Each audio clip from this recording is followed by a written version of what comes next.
સામાન્ય તકરારમાં એક મિત્રને મોતને ઘાટ ઉતારી દીધો, એની હત્યા કરી નાખી અને પરિવારને ગેરમાર્ગે દોર્યું કે મૃતકનું બાઇક પરથી પડી જવાથી મોત નીપજ્યું છે। પરંતુ જૂનાગઢ પોલીસની બાજ નજરથી ગણતરીના કલાકોમાં જ હત્યારા રોનક ચૌધરીને જેલની પાછળ ધકેલી દીધો છે। શા માટે આ હત્યા કરવામાં આવી છે, જોઈશું આ રિપોર્ટમાં।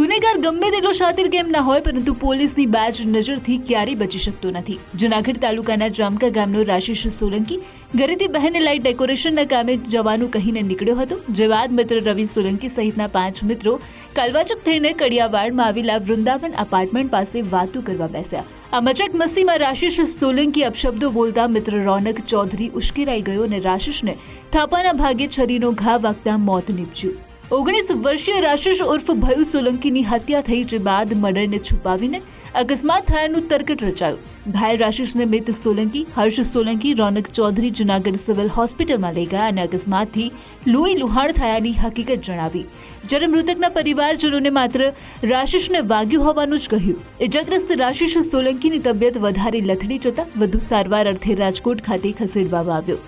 રાજકોટની હોસ્પિટલમાં સારવાર સમયે રાશિષ ઉર્ફ ભયુ સોલંકીનું નિધન થયું, જે બાદ પેનલ પોસ્ટમોર્ટમ કરીને પરિવારજનોને લાશ સોંપવામાં આવી।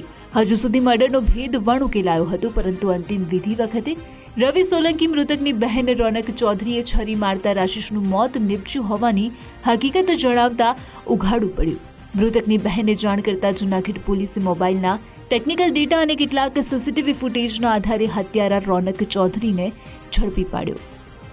પહેલી બીજી માર્ચના જે બનાવ બન્યો અને ત્યારબાદ રાશિષ તથા તેના નજીકના સંબંધીઓએ જે વિગતો જણાવેલી કે પડી જવાથી કે ગાડી પરથી પડી જવાથી અથવા તો વાગી ગયેલું છે એવી હકીકત જણાવેલી, પરંતુ આ રવિ અને અન્ય જે હર્ષદ સોલંકી તથા મિત સોલંકી આ તમામની પોલીસ દ્વારા યુક્તિ પ્રયુક્તિથી પૂછપરછ કરવામાં આવેલી। પહેલાં જે હકીકત જણાવતા હતા તે મુજબ ઇકો ગાડી તેમને કડિયાવાડ મૂકી ગયેલી, ત્યારબાદ ફોન આવતા ફરી તેમને લેવા આવેલી, તો આ તમામના સીડીઆર ચેક કરતા આ સીડીઆરની સાથે સાથે એમની વિગતવાર પૂછપરછ કરતા અંતે આ રવિ, મિત અને હર્ષદ આ ત્રણેય કબૂલાત કરેલી કે ખરેખર બનાવ છે આ પ્રકારે બનેલો, પરંતુ રોનક ચૌધરીએ જે કહેલું કે આ ચરીવાળી વાત કોઈને કરી છે તો છે એ મુશ્કેલી પડશે, આથી ગભરાઈ ગયેલા અને આ હકીકત છુપાવેલી।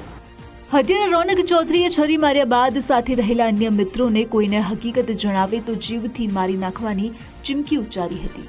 એકના એક વહાલ સોયા પુત્રનું અકસ્માતમાં મોત નહીં, પરંતુ હત્યા થયાની જાણ થતાં પરિવારજનો ભાંગી પડ્યા। મજૂરી કામ કરતો હત્યારો રોનક ચૌધરી અગાઉ પ્રોહિબિશનના ગુનામાં પોલીસના ચોપડે ચડી ચૂક્યો છે। જૂનાગઢ પોલીસની પ્રાથમિક પૂછપરછ દરમિયાન રોનક ચૌધરીએ હત્યા કર્યાની કબૂલાત કરી।